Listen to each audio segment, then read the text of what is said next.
Bismillahirrahmanirrahim. Assalamualaikum warahmatullahi wabarakatuh. Waalaikumsalam warahmatullahi wabarakatuh. Alhamdulillahillazi hadana li hadza wa ma kunna linahtadiya laula an hadanallah. Asyhadu an la ilaha illallah wahdahu la syarika lah wa asyhadu anna Muhammadan abduhu rasuluhu la nabiyya ba'dah. Allahumma fasholli wa sallim wa barik ala hadza nabiyil karim nabiyina Muhammad sallallahu alaihi wasallam wa ala alihi wa sahbihi ajmain, amma ba'du. Fa ya ibadallah, usikum wa nasibi taqwallah wa ta'ati la'allakum turhamun. Ma'asyiral muslimin wa saudara mukminin rahimakumullah, jemaah muslimin rul iman yang dirahmati Allah, baik itu pendukung Norwegia maupun Inggris. Mari sama-sama syukur kali Pak. Seru banget, jam 4 baru mulai loh, ya. Luar biasa. Tahajud kalah udah. Tahajud kapan-kapan aja lah, yang penting Norwegia ya. Tapi jangan terlalu senang juga karena sekarang skornya berapa? 1-1. Tadi menit ke-37 memang Inggris sudah berduka cita, innalillahi wa inna ilaihi raji'un. Tapi sekarang ditusul ya. Bola aja ya. Ntar nggak ditanya dikubur Pak. Ya baik. Mudah-mudahan apa yang menjadi kewajiban kita ini yang telah kita laksanakan pada pagi ini mendapatkan balasan dari Allah Subhanahu Wa Taala berupa rahmat dan ampunannya. Amin ya rabbal alamin. Kita dalam sebuah hadis Tirmizi yang diselisih. Jadi ulama berselisih pendapat mengenai hadis riwayat Tirmizi tentang salat syuruk. Bunyi hadisnya begini: barang siapa yang salat berjamaah di masjid, mushola begini ya, kemudian duduk berzikir sampai waktu syuruk, kemudian salat sunat 2 rakaat, maka dia mendapatkan pahala haji sempurna. Ini sebagian ulama mendoifkan, sebagian lagi ini. Saya termasuk yang konservatif. Kadang-kadang saya salat syuruk, kadang-kadang tidak gitu. Tapi intinya yang duduk di sini semua nih nanti keluar dari ruangan ini mendapatkan pahala haji dan umrah sempurna. Amin. Yang belum haji udah haji jadinya. Yang begitu keluar tuh Pak Haji Wagino, Pak Haji Mul gara-gara mau di sini menghindari Norwegia ya. Baik. Suatu hari Rasulullah SAW keluar dari rumahnya, kemudian datang ke sekelompok sahabat yang lagi kumpul begini. Lalu beliau bertanya, Man ya'khuzu anni, siapa yang mau ngambil dariku haula'il kalimati, kalimat-kalimat ini. Jadi Rasulullah menawarkan siapa yang mau mengambil kalimat-kalimat ini dariku, ya, fayamalu bihinna, lalu mengamalkan kalimat ini, terus wa yu'allimu man ya'malu bihinna, dan juga mengajarkan kepada orang yang mau mengamalkan. Jadi Rasulullah menawarkan siapa yang mau mengambil kalimat ini. Lalu faqala Abu Hurairah berkata, ana ya Rasulullah, saya yang mau mengambil kalimat darimu. Jadi Rasulullah menawarkan kalimat, siapa yang mau mengambil nih? Nanti dia ngambil dan mengamalkan. Kemudian dia mengajarkan kepada orang yang mau mengamalkan. Saya, kata Abu Hurairah. Maka fa'akhoza biyadi Abi Hurairah. Rasulullah ngambil tangannya Abu Hurairah, pakai tangan kiri, ngambil. Nah terus fa'adda hatta khumsa, dengan tangan kanannya Rasulullah bilang begini, 1, 2, 3, 4, 5. Jadi ngitung 5. Kemudian diulangi lagi Rasulullah, ya, faqala, sambil dia ulangi lagi, 1, ini kalimatnya, 2, ini kalimatnya. Maka beliau bersabda, kalimat pertama, ittaqil maharima, peliharalah dirimu dari hal-hal yang diharamkan oleh Allah. Takun abdan nas, maka engkau akan menjadi manusia yang paling taat. Pertama, jadi Rasulullah berpesan, jauhilah yang haram-haram, maka engkau akan jadi orang yang paling taat. Abdan nas, paling taat. 2, wardha bima qasamallahu laka, ridholah terhadap apa yang Allah berikan padamu. Kan ada orang yang ngeluh aja, apa semangat hidup nih, miskin. Ridho aja dulu, ridho namanya qanaah. Terima aja. Saya jadi kaya, alhamdulillah. Saya jadi ya seneng-seneng aja, lumayan, alhamdulillah juga. Rasulullah ketemu yang nggak enak aja bilangnya alhamdulillah ala kulli hal. Segala puji bagi Allah atas semua ini yang terjadi gitu. Ya. Jadi pesan keduanya, ridholah dengan apa yang Allah kasih padamu, takun aghnan nas, maka kamu akan jadi orang yang paling kaya di dunia. Yang tadi jauhlah yang haram, maka kamu akan jadi orang yang paling taat. Yang kedua, terimalah apa yang Allah kasih padamu, kamu akan jadi orang yang kaya. Yang ketiga, wa ahsin ila jarika, berbuat baiklah kamu pada tetanggamu, takun mukminan, maka kamu akan jadi mukmin sejati. Jadi orang mukmin yang benar-benar mukmin tuh sama tetangganya respect, Pak. Kita sering ya, Pak Indra, di gang kita ini rebutan jalan buat parkir. Kadang orang yang ngalah itu parkirnya di tempat lain jadinya. Gara-gara nggak mau tetangganya susah. Ini orang ini. Kalau parkir mobilnya sampai hilang mobil itu di sono, di Cepaka, ya Pak. Zaman dulu tahun 90-an. Ya, menghindari ribut sama tetangga. Nah, kata Rasulullah, berbuat baiklah kamu kepada tetanggamu, maka takun mukminan, kamu jadi orang mukmin yang sejati. Ya, itu yang ketiga. Yang keempat, wahibba linnas, ya, ma tuhibbu linafsi. Cintailah orang seperti kamu cinta pada diri sendiri. Takun musliman, maka kamu akan jadi orang Islam yang sejati. Terakhir, wala tuksirul dhahika, jangan banyak ketawa. Jangan banyak ketawa. Wa kasrata dhahika tumitul qalba. Banyak ketawa bisa matiin hati. Hati mati. Jadi udah enggak empati lagi, nanti ada orang susah, enggak empati. Ketawa mulu. Tuh ya. Di 5 pesan Rasulullah yang Rasulullah tawarkan pada orang-orang di sekelilingnya dia, tapi yang ngambil siapa? Abu Hurairah. Jadi saya Rasulullah, nah makanya Rasul pesan jauh yang haram dan sebagainya. Nah pagi ini kita tidak membahas semuanya, cuma membahas yang pertama. Apa kata Rasul tadi? Yang pertama, ittaqil maharim takun abdan nas. Peliharalah dirimu dari yang haram-haram, maka kamu akan jadi orang yang taat, orang yang paling taat. Nah, apa yang disebut yang haram-haram nih? Yang haram aslinya haram itu artinya tua, artinya terhormat. Ya, jadi maksudnya kalau bapak diharamkan berzina, itu maksudnya bapak dihormati oleh Allah, nggak pantas makhluk ini berzina gitu.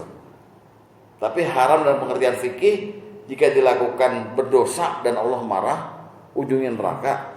Jika ditinggalkan, dapat pahala. Nah, di sini Rasulullah pesan, jauhilah yang haram-haram. Ya, maka kamu akan jadi orang yang taat. Apa aja yang haram? Dalam kesimpulan para ulama fikih, yang haram-haram yang mesti dijauhi ini ada 3. Pertama, perbuatan haram. Kedua, sarana haram. Dan yang ketiga, manusia haram. Tolong jauhin Pak yang 3 nih. Apa pertama? Perbuatan haram. Yang kedua, sarana haram. Yang ketiga, manusia haram. Baik, langsung saja ya Pak ya. Ini masing-masing ada 51 nih. Jadi yang perbuatan haram 17. Padahal banyak, cuma saya ringkas saja. Perbuatan haram 17, sarana haram 17, kemudian manusia haram 17. Kalau berhasil menjauhi ini, artinya nggak ketemu dan nggak melakukan ini, insya Allah Bapak semua jadi orang yang paling taat. Amin. Iya, maunya kan begitu, ya kan?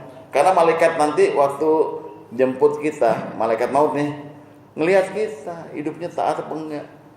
Kalau songong, nggak taat-taat, wah habis Pak. Bentak plok gitu ya, gara-gara nggak taat. Ya, kita lihat. Mari. Nah, sekarang siapa yang berhak mengharamkan sesuatu? Mengharamkan, menghalalkan, mengharamkan. Pak, yang berhasil Pak? Allah dan Rasulnya. Selain Allah dan Rasulnya, jangan coba-coba bilang ini haram, ini halal, ini haram. kalau tanpa ilmu. Jangan. Jadi wewenang otorisasi bilang ini haram melalui dalil ya, melalui firman-Nya kalau Allah dalam Quran dan Rasulullah melalui hadis-hadis ya, melalui apa yang Rasulullah ucapkan, itu boleh. Itu mesti kita ikuti. Jadi kalau ini haram, udah nggak usah nawar ya.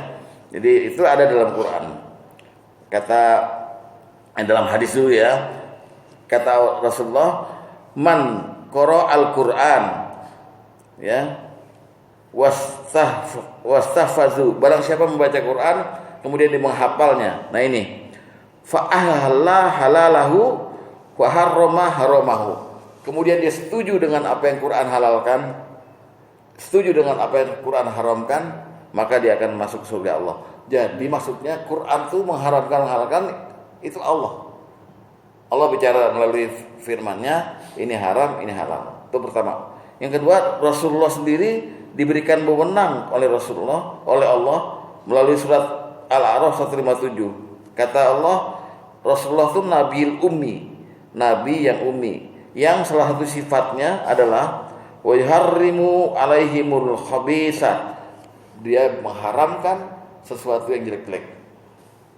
Jadi yang berhak mengharamkan siapa Pak? Allah dan Rasulnya. Baik, masuk kita dalam materinya supaya masih ada waktu nanti jam 8 untuk melihat Argentina dan Switzerland ya.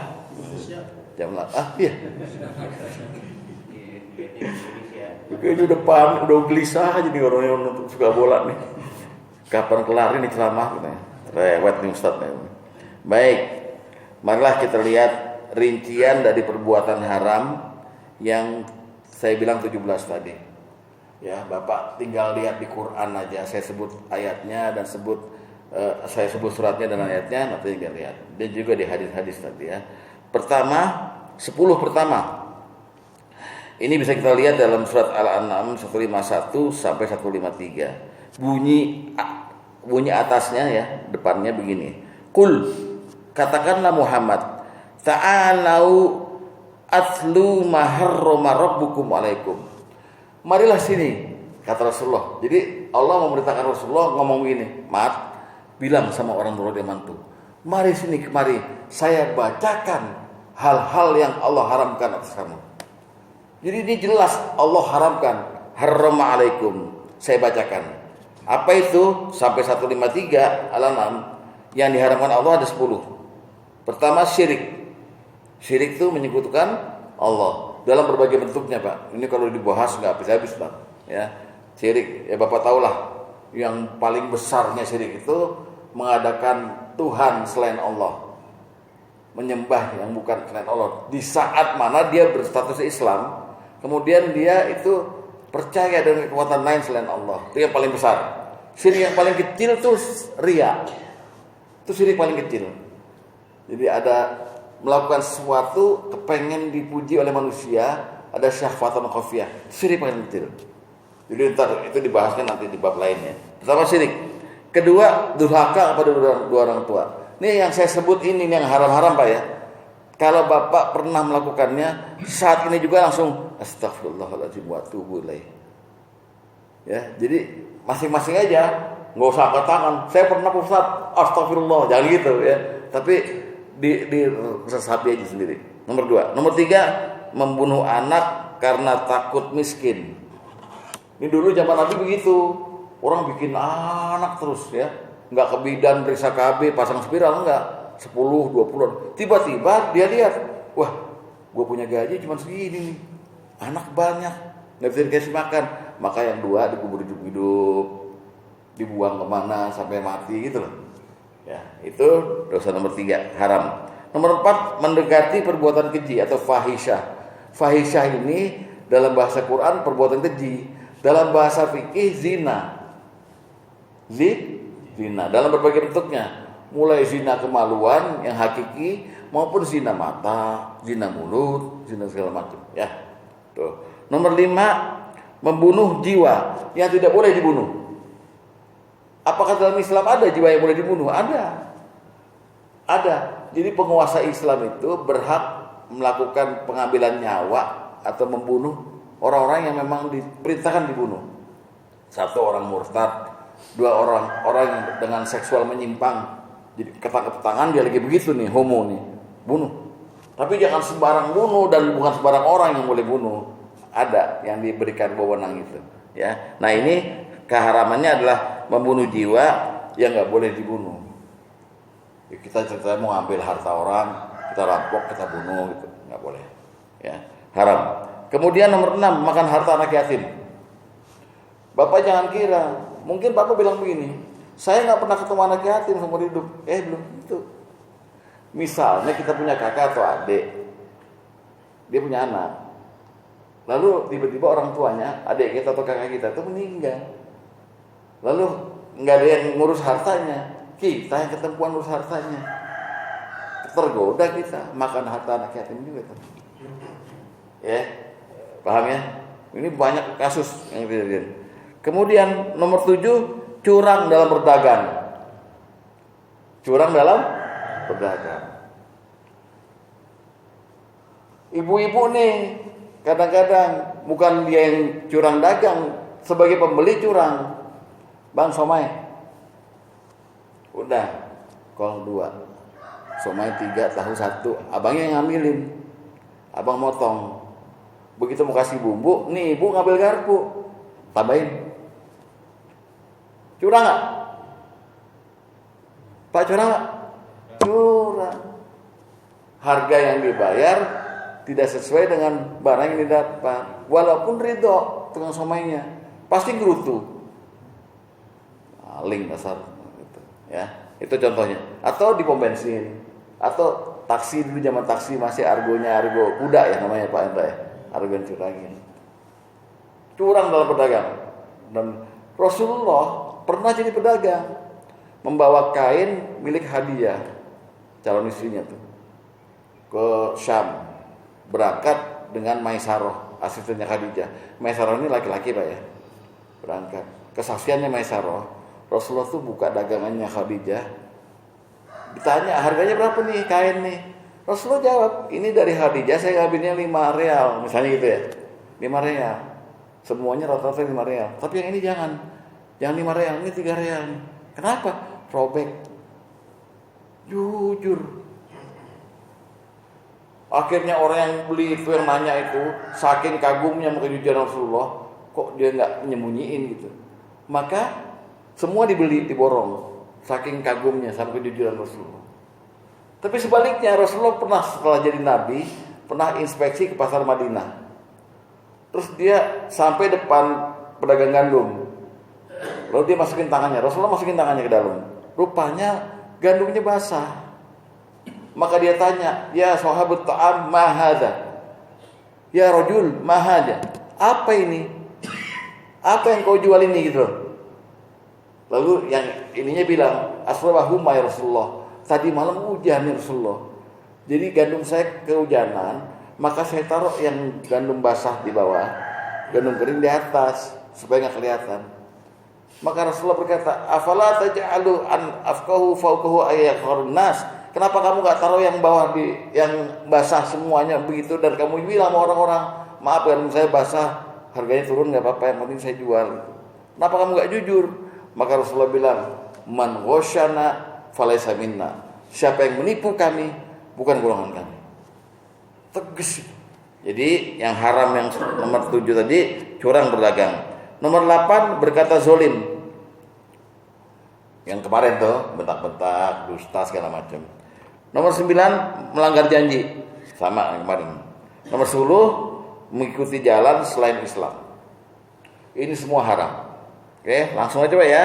Saya nggak bacain ayatnya, jadinya saya sebut aja judul-judulnya. Nomor 11, Bapak lihat di Al-Maidah ayat 96, berburu hewan ketika ihram. Dulu zaman Rasulullah kan belum ada hotel, belum ada makanan yang terhidang. Orang ihram haji itu tergoda sama ada rusa lewat gitu, tombak untuk dimakan, nggak boleh, ya nggak boleh. Sekarang apalagi ya, udah ada macam-macam fasilitas, ngapain masih berburu binatang di tanah haram. Nomor 12, memandang sesuatu yang bukan hak. Ini di dalam hadis, la tutbi'ul nazarat an-nazarah. Jangan kau ikuti pandanganmu dengan pandangan yang lainnya. Yang pertama, fa innaka lakal ula, buat kamu halal. Jadi misalnya gini, Pak. Bapak naik mobil macet, ada cewek nyebrang. Itu cewek kayak lepet. Meretut, Pak. Jadi bunder. Gitu. Body. Nah, waktu Bapak lihat dia nyebrang, itu nggak apa-apa. Tapi jangan ikutin. Mantep. Body itu. Yang itu haram. Berdasarkan Al-Quran surat An-Nur ayat 30. Catat. Nanti lihat di rumah. Katakanlah Muhammad kepada laki-laki itu supaya mereka menahan pandangannya dan menjaga kemaluannya. Itu lebih suci bagi mereka. Itu ayatnya, ini hadisnya. Ya, jadi jangan kau ikuti pandangan pertama dengan pandangan kedua. Yang kedua itu haram. Yang pertama, lakal ula, bagimu halal, nggak apa-apa. Nah gimana Ustaz kalau yang pertama itu nggak diikutin tapi diem aja, nggak merem lagi, terus semua itu bukan pertama lagi, tetap itu yang kedua. Ya, cuman dia nggak bergerak aja. Ingat ya. Nah ini banyak dilanggar nih.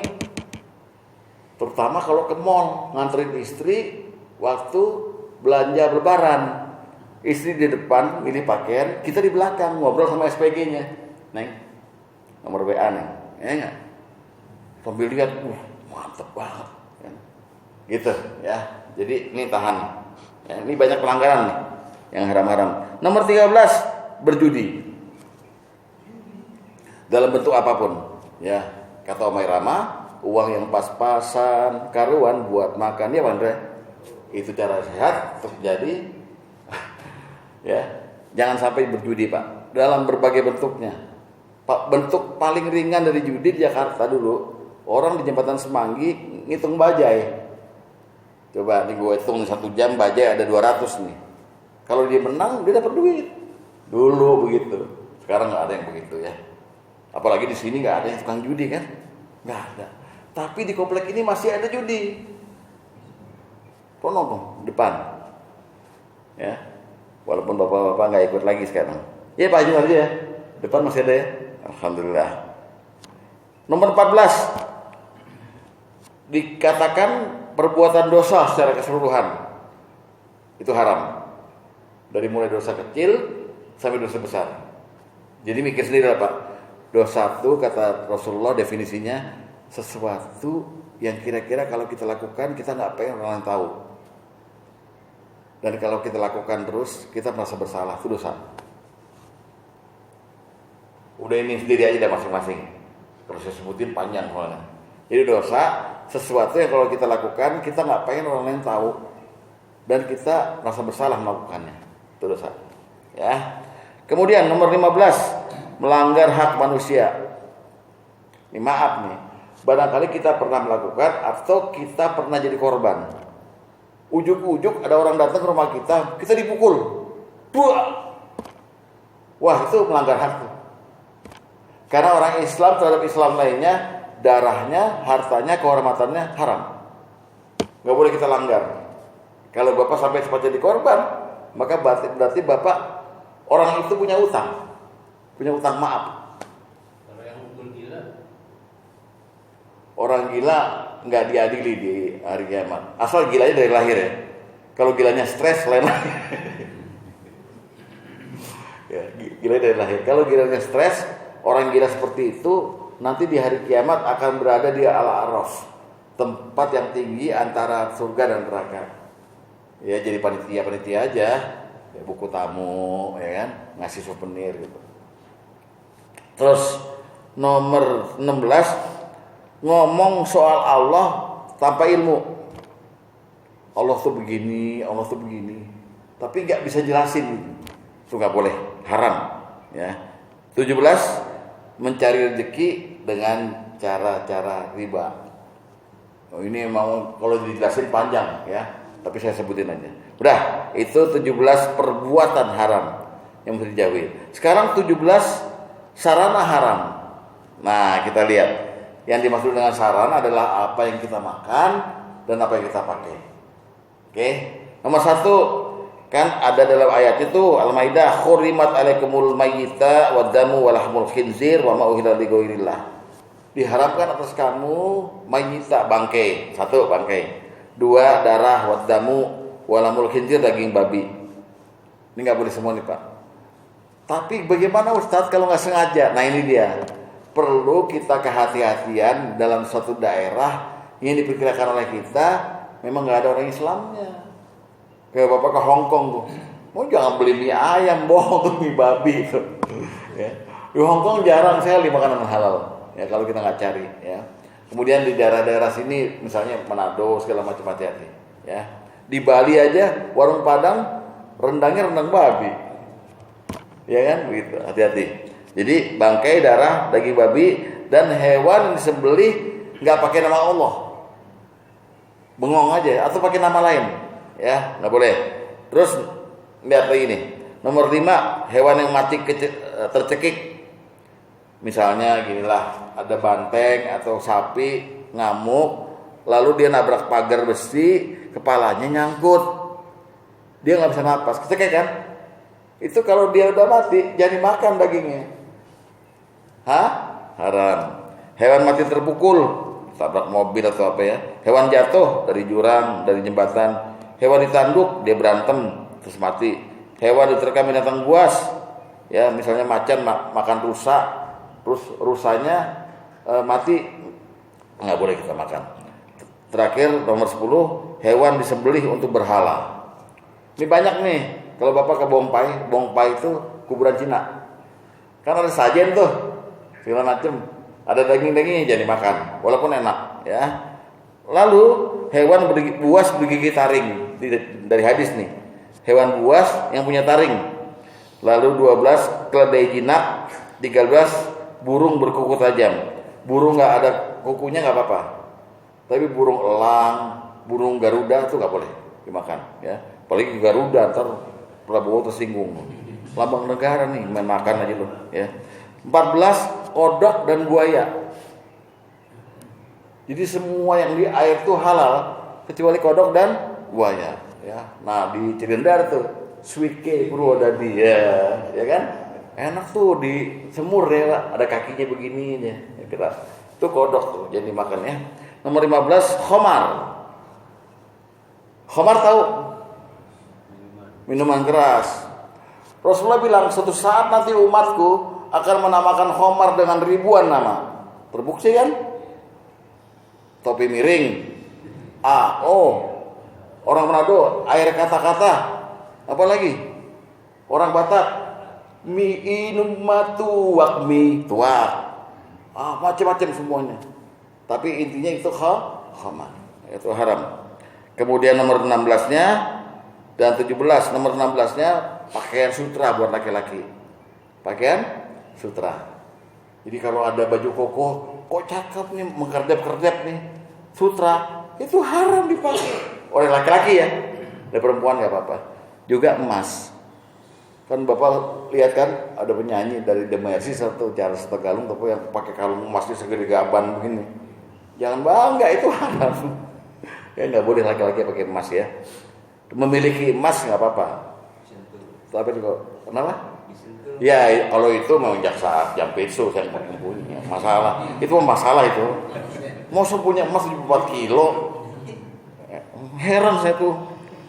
Udah gitu sebelum mundur dia bilang, sebelum mundur nih, saya nggak tahu tuh duit siapa katanya. Yang jelas ada catatannya. Aduh, kita orang bodoh semua rupanya ya di Indonesia ini. Begitulah. Dah itu adalah sarana yang haram. Terakhir, manusia yang haram. Jangan dekati. Ya. Apa gimana ayatnya? Hurrimat alaikum, diharamkan atas kamu dalam kurung menikahi. Nah, kita nggak boleh nikah nih sama siapa aja. 1, ibu kandung, haram. 2, anak perempuan kita kandung, haram. Saudara perempuan kita, kakak adik perempuan kita, haram. Saudara bapakmu yang perempuan, tante, bude atau bule, Jawa, orang Jawa nih, yang perempuan dari bapak, haram. Saudara ibumu yang perempuan, tante, bule, bude dari ibu, haram.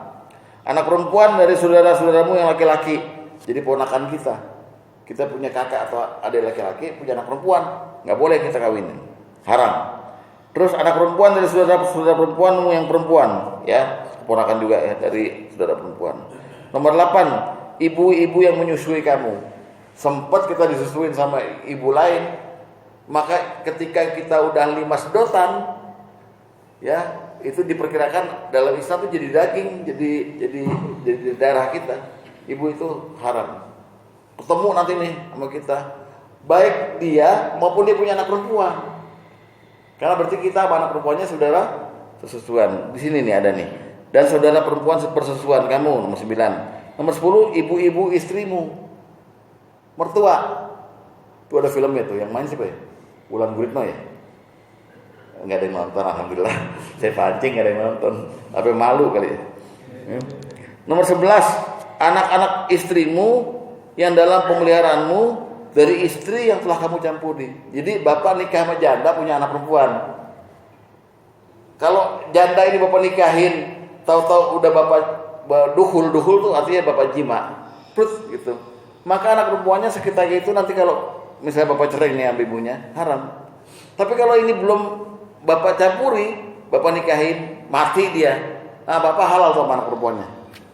Ya tuh, ini aneh kan? Lalu 12, istri-istri anak kandungmu.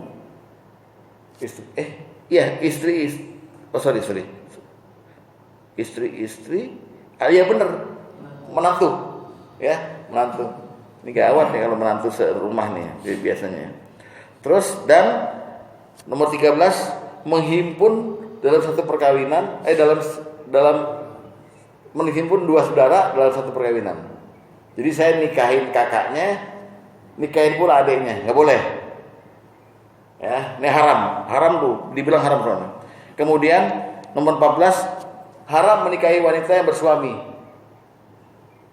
Contoh, ini bapak nih emang diberikan oleh Allah rezeki yang banyak, jadi dokter lagi. Ada pasien bapak koma, udah 1 tahun. Yang nungguin istrinya terus. Istrinya bingung, saya gimana untuk suami saya nggak punya biaya lagi dok, gitu. Sambil wah dokternya lihat kasihan, dokternya nawarkan diri, bagaimana kalau saya tolong kamu, tapi syaratnya kamu jadi istri saya. Nggak boleh, kan masih hidup. Kalaupun udah meninggal, nunggu dulu 3 bulan 10 hari masa iddah, ya kan? Jadi masih banyak aturan. Haram. Nomor 15, lalu jangan yang haram adalah perempuan yang pernah dinikahi oleh bapak kita. Ibu tiri. Walaupun bapak kita udah nggak ada, tapi ini tetap perempuan yang pernah dinikahi oleh ayah kita, nggak boleh. Walaupun dia senang sama kita juga, ya. Hati-hati Pak ya. Nomor 16 adalah haram menikahi istri yang sudah kita talak 3 kali. Terkecuali dia dinikahi dulu sama orang lain, bahagia dan segala macam, bercerai dari orang itu, baru kita lamar lagi. Udah tua, udah 70 tahun lamar lagi. Ya. Itu haramnya. Yang terakhir nomor 17 juga, haram perempuan istri kita tuh haram jika kita pakai siang hari di bulan Ramadan. Nah, itu haram. Jangan sampai dilakukan. Itu kafaratnya, Masya Allah, puasa 2 bulan berturut-turut, atau memberi makan 60 orang miskin, dan lain sebagainya. Ya, itulah kira-kira yang tadi nasihat Rasulullah. Peliharalah dirimu dari hal-hal yang diharapkan Allah, maka kau akan jadi orang paling taat, yaitu menjauhi perbuatan haram yang 17 ini. Kemudian sarana haram, dan terakhir adalah manusia-manusia yang haram untuk didekati. Demikian, semoga bermanfaatnya. Wassalamualaikum warahmatullahi wabarakatuh. Gak ada yang nanya kan? Ada. Oh, silakan. Kirain nonton bola, Pak. Assalamualaikum warahmatullahi wabarakatuh. Waalaikumsalam warahmatullahi wabarakatuh. Saya ingin penjelasan ini menjadi puas dengan hati saya. Ya. Ini itu masalah yang kemarin sore saat ini Pak, yang di kumpul habis sholat maghrib. Iya. Itu yang masalah panggilan haji. Ya.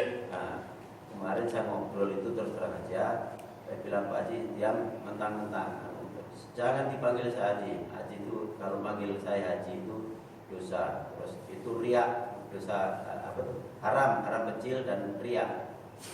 Yang bilang itu siapa? Orang belakang. Oh iya. Orang belakang.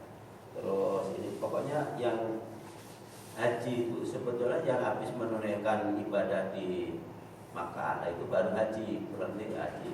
Tapi nggak boleh manggil haji itu, istilahnya dosa kecil dan riak. Saya jawab, loh, dalam arti riak itu kan kita kalau pamer Pak Haji.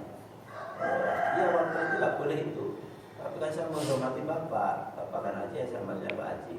Nggak boleh itu, dia bilang jangan sekali-kali manggil saya Haji ya, manggil aja Pak.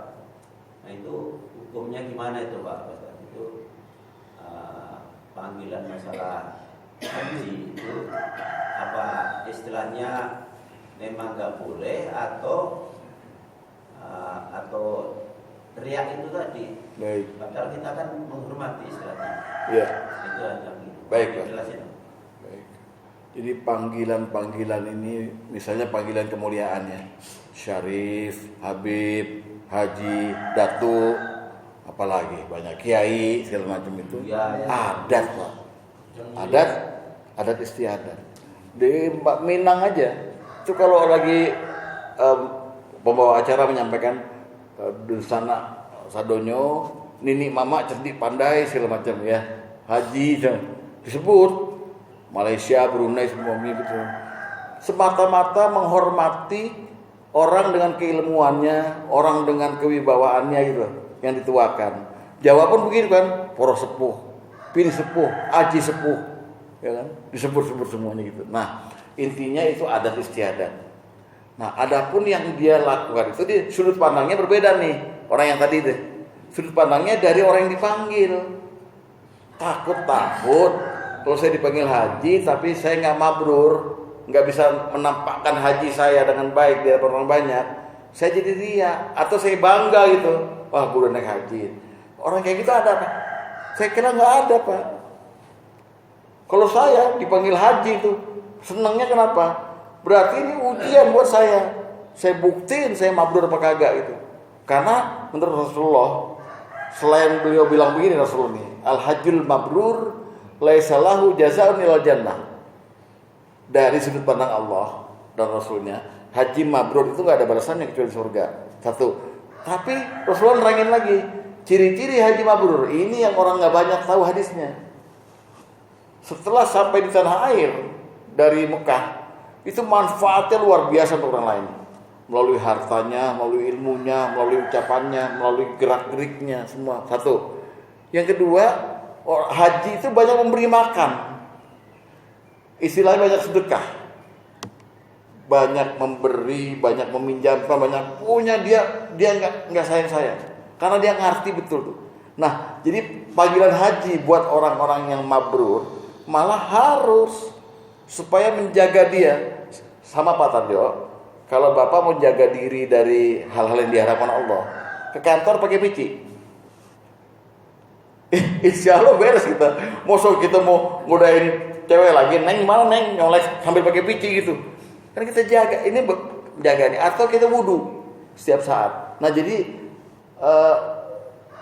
tidak apa-apa orang dipanggil haji itu. Dari sudut pandang yang memanggil, monggo silakan. Dari sudut pandang yang dipanggil, itu ujian. Ujiannya nggak berat-berat apa sih? Kan jaga status saja gitu. Tuh. Kalau ada orang yang bangga karena naik haji, itu mah orang zaman kapan? Orang dulu kali. Gitu. Jadi itu biasa Pak Haji. Orang itu mungkin terlalu berlebihan dalam ketakutannya, riaknya itu gitu. Sebetulnya nggak ada kan Pak Haji sendiri gimana? Kalau dipanggil haji, terus gimana? Bangga gitu? Kan biasa aja Pak ya? Biasa aja.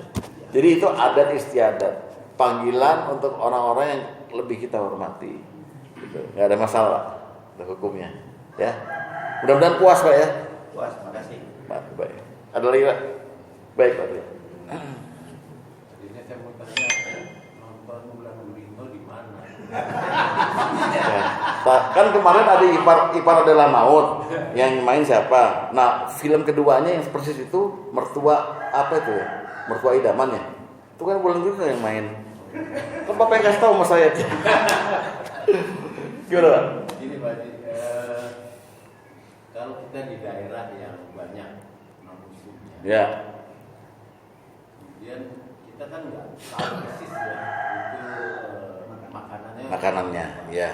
Tapi ketika ada tulisan halal, walaupun mungkin isinya nggak halal, gitu, Ya.